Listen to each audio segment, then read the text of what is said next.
it chapter by chapter, one bite at a time. So many adventures and mountains we can climb. Take it word for word, line by line, one bite at a time.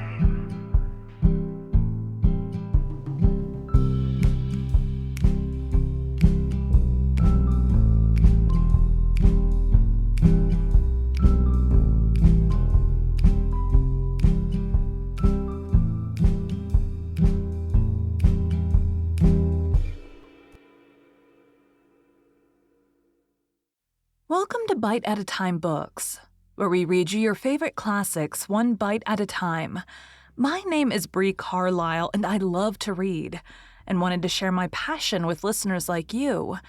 If you want to know what's coming next and vote on upcoming books, sign up for our newsletter at biteatatimebooks.com. You'll also find our new t-shirts in the shop.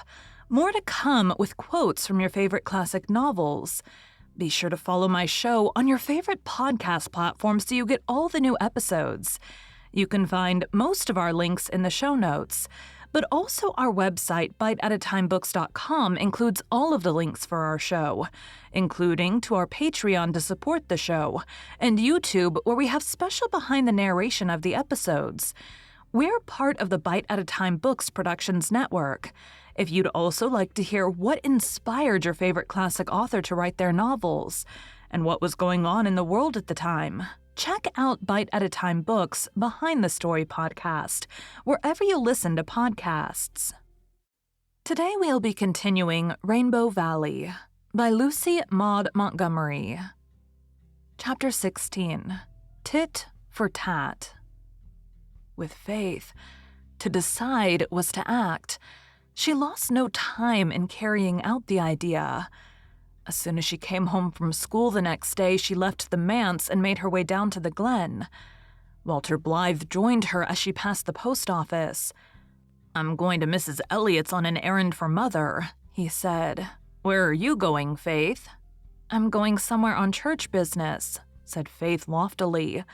She did not volunteer any further information, and Walter felt rather snubbed. They walked on in silence for a little while. It was a warm, windy evening, with a sweet, resinous air. Beyond the sand dunes were gray seas, soft and beautiful. The Glen Brook bore down a freight of gold and crimson leaves, like fairy shallops.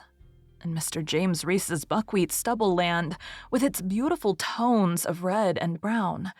A Crow Parliament was being held, whereat solemn deliberations regarding the welfare of Crowland were in progress. Faith cruelly broke up the august assembly by climbing up on the fence and hurling a broken rail at it. Instantly the air was filled with flapping black wings and indignant caws. "Why'd you do that?" said Walter reproachfully. "They were having such a good time." "Oh, I hate crows," said Faith airily. "They're so black and sly. I feel sure they're hypocrites. They steal little birds' eggs out of their nests, you know. I saw one do it on our lawn last spring." "Walter, what makes you so pale today? Did you have the toothache again last night?" Walter shivered. "Yes, a raging one. I couldn't sleep a wink, so I just paced up and down the floor and imagined I was an early Christian martyr being tortured at the command of Nero. That helped ever so much for a while. And then I got so bad I couldn't imagine anything." "Did you cry?" asked Faith anxiously. "No, but I lay down on the floor and groaned," admitted Walter. "Then the girls came in and Nan put cayenne pepper in it, and that made it worse. Di made me hold a swallow of cold water in my mouth, and I couldn't stand it, so they called Susan. Susan said it served me right for sitting up in the cold garret yesterday writing poetry trash. But she started up the kitchen fire and got me a hot water bottle, and it stopped the toothache. As soon as I felt better, I told Susan my poetry wasn't trash, and she wasn't any judge. And she said no, thank goodness she was not. And she did not know anything about poetry, except that it was mostly a lot of lies. Now you know, Faith, that isn't so. That is one reason why I like writing poetry. You can say so many things in it that are true in poetry but wouldn't be true in prose. I told Susan so, but she said to stop my jawing and go to sleep before the water got cold, or she'd leave me to see if rhyming would cure toothache, and she hoped it would be a lesson to me. Why don't you go to the dentist at Lowbridge and get the tooth out? Walter shivered again. They want me to, but I can't. It would hurt so. Are you afraid of a little pain? Asked Faith contemptuously. Walter flushed. It would be a big pain. I hate being hurt. Father said he wouldn't insist on my going. He'd wait until I made up my own mind to go. It wouldn't hurt as long as the toothache, argued Faith. You've had 5 spells of toothache. If you just go and have it out, there'd be no more bad nights. I had a tooth out once. I yelled for a moment, but it was all over then. Only the bleeding. The bleeding is worst of all. It's so ugly, cried Walter. It just made me sick when Jim cut his foot last summer. Susan said I looked more like fainting than Jim did, but I couldn't bear to see Jim hurt either. Somebody's always getting hurt, Faith, and it's awful. I just can't bear to see things hurt. It makes me just want to run and run and run till I can't hear or see them.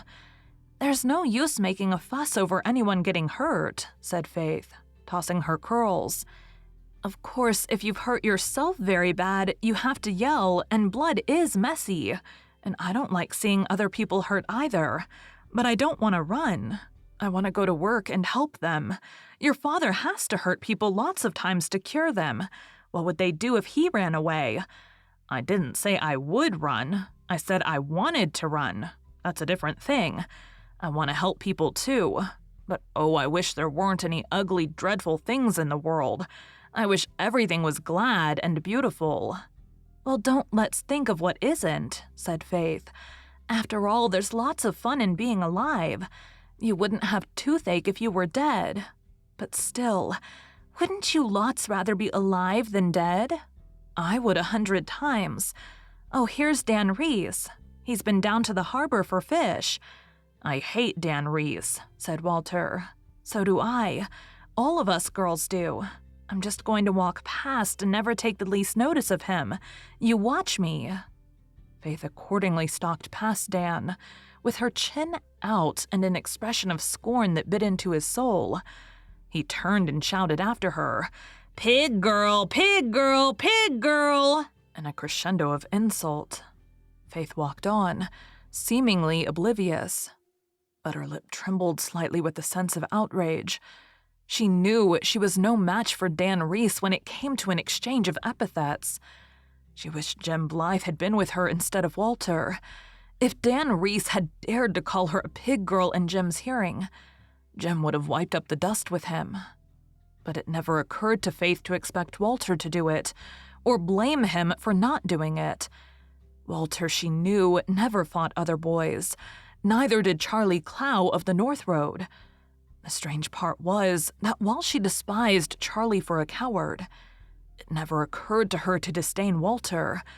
It was simply that he seemed to her an inhabitant of a world of his own, where different traditions prevailed. Faith would as soon have expected a starry-eyed young angel to pummel dirty, freckled Dan Reese for her as Walter Blythe. She would not have blamed the angel, and she did not blame Walter Blythe, but she wished that sturdy Jim or Jerry had been there, and Dan's insult continued to rankle in her soul. Walter was pale no longer. He had flushed crimson, and his beautiful eyes were clouded with shame and anger. He knew that he ought to have avenged Faith. Jim would have sailed right in and made Dan eat his words with bitter sauce. Richie Warren would have overwhelmed Dan with worse names than Dan had called Faith. But Walter could not, simply could not call names. He knew he would get the worst of it. He could never conceive or utter the vulgar, ribald insults of which Dan Reese had unlimited command. And as for the trial by fist, Walter couldn't fight. He hated the idea. It was rough and painful, and worst of all, it was ugly.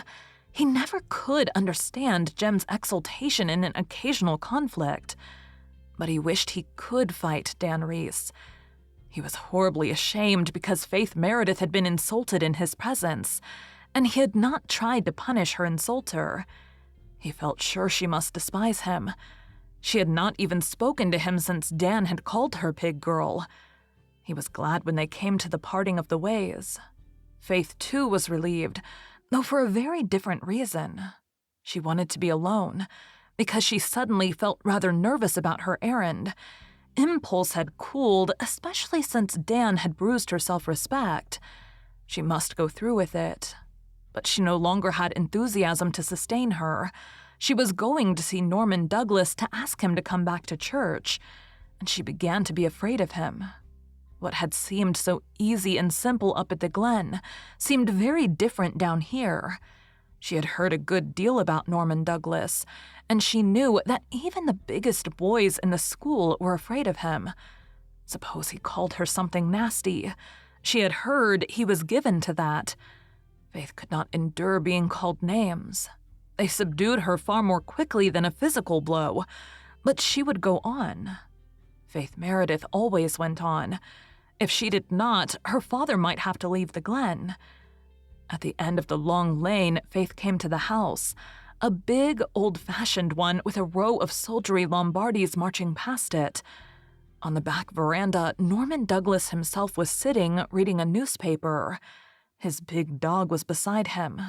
Behind, in the kitchen, where his housekeeper, Mrs. Wilson, was getting supper, there was a clatter of dishes. An angry clatter, for Norman Douglas had just had a quarrel with Mrs. Wilson, and both were in a very bad temper over it. Consequently, when Faith stepped on the veranda and Norman Douglas lowered his newspaper, she found herself looking into the choleric eyes of an irritated man. Norman Douglas was rather a fine-looking personage in his way. He had a sweep of long red beard over his broad chest, and a mane of red hair, ungrizzled by the years on his massive head. His high white forehead was unwrinkled, and his blue eyes could flash still with all the fire of his tempestuous youth. He could be very amiable when he liked, and he could be very terrible.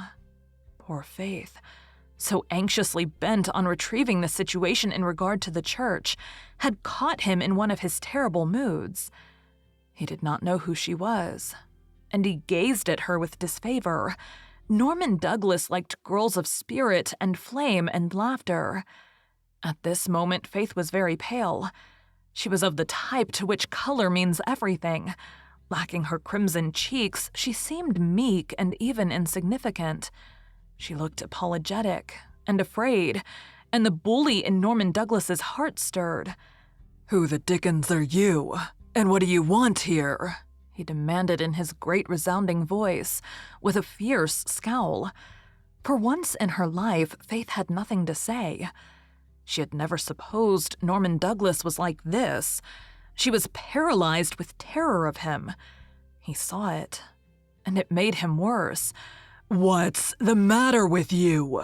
he boomed. "You look as if you wanted to say something and was scared to say it. What's troubling you? Confound it, speak up, can't you?" No. Faith could not speak up. No words would come, but her lips began to tremble. "For heaven's sake, don't cry," shouted Norman.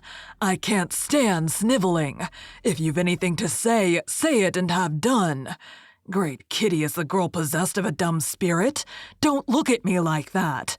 I'm human. I haven't got a tail. Who are you? Who are you, I say?" Norman's voice could have been heard at the harbor. Operations in the kitchen were suspended. Mrs. Wilson was listening, open-eared and eyed. Norman put his huge brown hands on his knees and leaned forward, staring into Faith's pallid, shrinking face. He seemed to loom over her like some evil giant out of a fairy tale. She felt as if he would eat her up next thing, body and bones.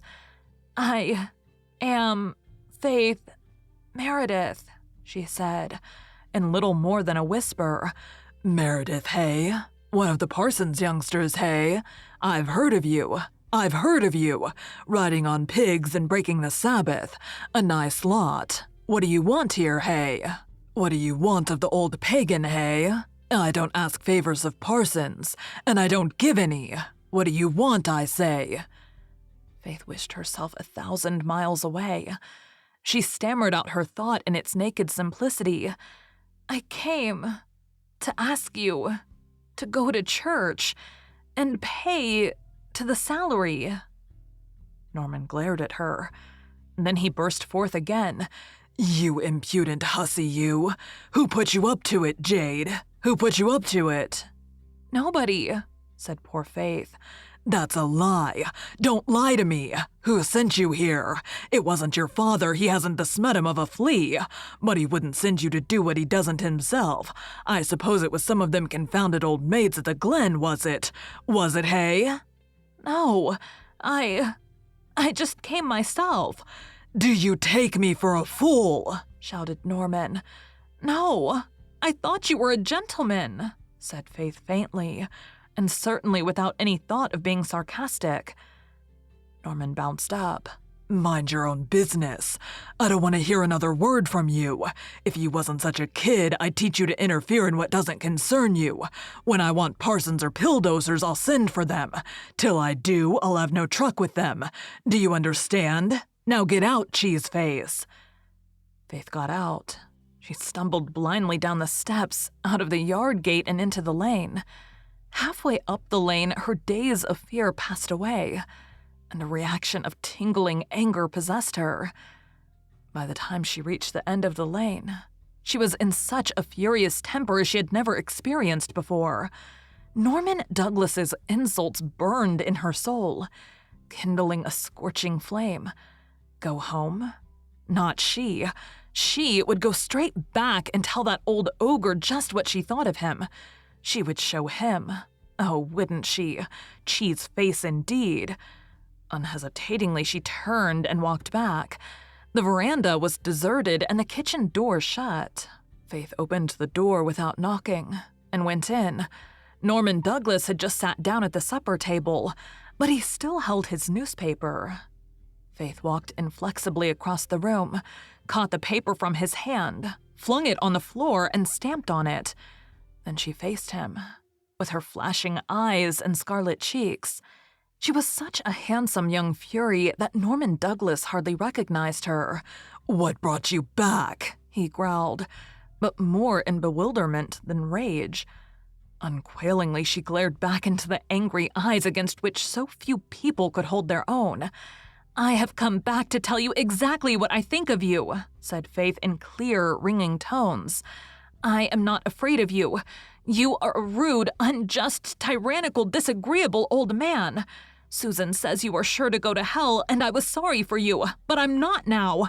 Your wife never had a new hat for 10 years. No wonder she died. I'm going to make faces at you whenever I see you after this. Every time I'm behind you, you will know what is happening.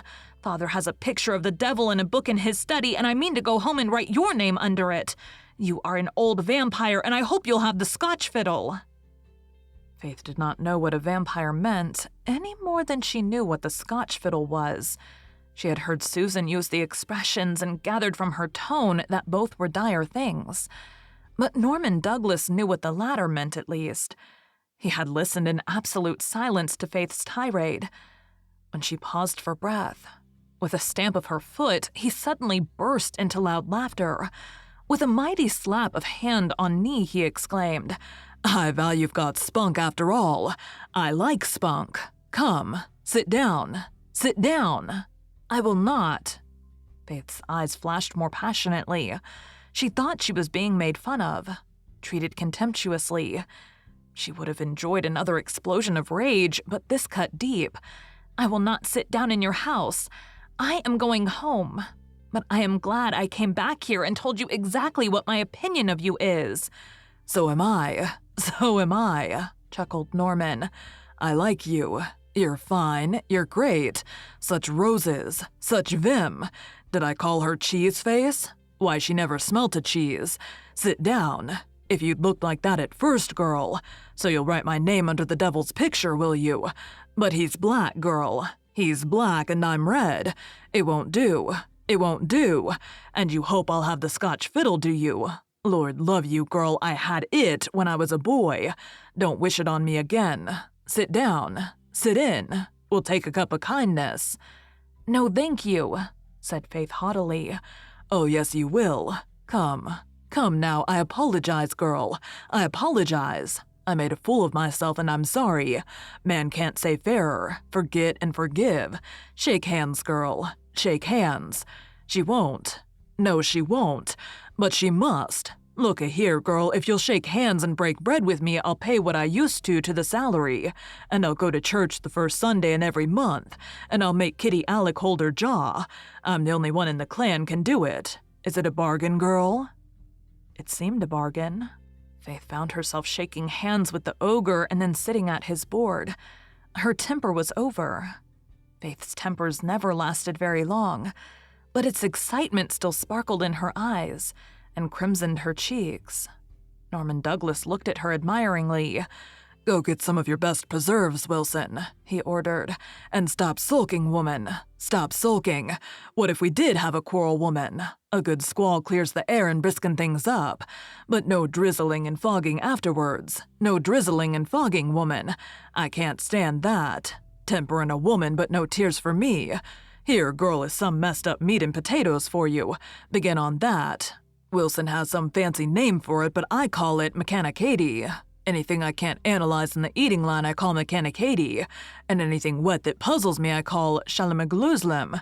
Wilson's tea is shalamagaloozlem. I swear she makes that of burdocks. Don't take any of the ungodly black liquid. Here's some milk for you. What did you say your name was? Faith? No name that. No name that. I can't stomach such a name. Got any other? No, sir. Don't like the name. Don't like it. There's no smedum to it. Besides, it makes me think of my Aunt Jenny. She called her 3 girls Faith, Hope, and Charity. Faith didn't believe in anything. Hope was born a pessimist, and Charity was a miser. You ought to be called Red Rose. You look like one when you're mad. I'll call you Red Rose. And you roped me into promising to go to church? But only once a month, remember. Only once a month. Come now, girl, will you let me off? I used to pay $100 to the salary every year and go to church. If I promise to pay $200 a year, will you let me off going to church? Come now. No. No, sir, said Faith, dimpling roguishly. I want you to go to church, too. Well, a bargain is a bargain. I reckon I can stand it 12 times a year. What a sensation it'll make the first Sunday I go. And old Susan Baker says I'm going to hell, hey? Do you believe I'll go there? Come now, do you? I hope not, sir, stammered Faith in some confusion. Why do you hope not? Come now, why do you hope not? Give us a reason, girl. Give us a reason. It must be a very uncomfortable place, sir. Uncomfortable? All depends on your taste in comfortable, girl. I'd soon get tired of angels. Fancy old Susan in a halo now. Faith did fancy it, and it tickled her so much that she had to laugh. Norman eyed her approvingly. See the fun of it, eh? Oh, I like you. You're great. About this church business now. Can your father preach? He's a splendid preacher, said loyal Faith. He is, hey? I'll see. I'll watch out for flaws. He'd better be careful what he says before me. I'll catch him. I'll trip him up. I'll keep tabs on his arguments. I'm bound to have some fun out of this church-going business. Does he ever preach hell? No, I don't think so. Too bad. I like sermons on that subject. You tell him that if he wants to keep me in good humor to preach a good rip-roaring sermon on hell once every 6 months, and the more brimstone the better. I like him smoking. And think of all the pleasures he'd give the old maids, too. They'd all keep looking at old Norman Douglas and thinking, that's for you, you old reprobate. That's what's in store for you. I'll give an extra $10 every time you get your father to preach on hell. Here's Wilson in the jam. Like that, eh? It isn't macanackety. Taste. Faith obediently swallowed the big spoonful Norman held out to her. Luckily, it was good. Best plum jam in the world, said Norman, filling a large saucer and plumping it down before her. Glad you like it. I'll give you a couple of jars to take home with you. There's nothing mean about me. Never was. The devil can't catch me at that corner anyhow. It wasn't my fault that Hester didn't have a new hat for 10 years. It was her own. She pinched on hats to save money to give yellow fellows over in China. I never gave a cent to missions in my life. Never will. Never you try to bamboozle me into that. $100 a year to the salary and church once a month. But no spoiling good heathens to make poor Christians. Why, girl, they wouldn't be fit for heaven or hell, clean spoiled for either place. Clean spoiled. Hey, Wilson, haven't you got a smile on yet? Beats all how you women can sulk. I never sulked in my life. It's just one big flash and crash with me and then, poof. The squall's over and the sun is out and you could eat out of my hand. Norman insisted on driving Faith home after supper, and he filled the buggy up with apples, cabbages, potatoes, and pumpkins and jars of jam. There's a nice little tom pussy out in the barn. I'll give you that too if you'd like it. Say the word, he said. No, thank you, said Faith decidedly. I don't like cats. And besides, I have a rooster. Listen to her. You can't cuddle a rooster as you can a kitten. Whoever heard of petting a rooster? Better take little Tom. I want to find a good home for him. No, Aunt Martha has a cat and he would kill a strange kitten. Norman yielded the point rather reluctantly. He gave Faith an exciting drive home, behind his wild 2-year-old, and when he had let her out at the kitchen door of the manse and dumped his cargo on the back veranda, he drove away shouting, "It's only once a month. Only once a month, mind." Faith went up to bed, feeling a little dizzy and breathless, as if she had just escaped from the grasp of a genial whirlwind. She was happy and thankful. No fear now that they would have to leave the Glen and the graveyard in Rainbow Valley. But she fell asleep troubled by a disagreeable subconsciousness that Dan Reese had called her pig girl, and that, having stumbled on such a congenial epithet, he would continue to call her so whenever opportunity offered. Thank you for joining Bite at a Time Books today, while we read a bite of one of your favorite classics. Again, my name is Bree Carlisle, and I hope you come back tomorrow for the next bite of Rainbow Valley. Don't forget to sign up for our newsletter at biteatatimebooks.com and check out the shop. You can check out the show notes or our website, biteatatimebooks.com, for the rest of the links for our show.